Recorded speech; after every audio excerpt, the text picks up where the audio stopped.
পৃথিবী জুড়ে যাত্রা এক নাম বিএসএল মুফতি মুস্তাফিজুর রহমান কাফি।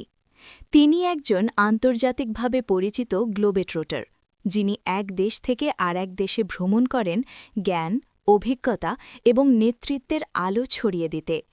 ইউরোপ, এশিয়া, মধ্যপ্রাচ্য সহ বিশ্বের নানা প্রান্তে তার যাত্রা শুধু ভ্রমণের মধ্যেই সীমাবদ্ধ নয়, প্রতিটি দেশ, প্রতিটি সংস্কৃতি তার জীবনে নতুন শিক্ষা যোগ করেছে।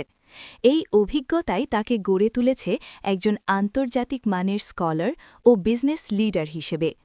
ভ্রমণের মাধ্যমে তিনি মানুষের সঙ্গে যুক্ত হন, নতুন চিন্তার জন্ম দেন এবং বিশ্বব্যাপী নিজের প্রভাব বিস্তার করেন। বিএসএল মুফতি মুস্তাফিজুর রহমান কাফি প্রমাণ করেছেন, পৃথিবী জুড়ে যাত্রা মানে শুধু দূরত্ব পাড়ি দেওয়া নয়, বরং জ্ঞান, অভিজ্ঞতা এবং দৃষ্টিভঙ্গির এক অনন্য পথচলা।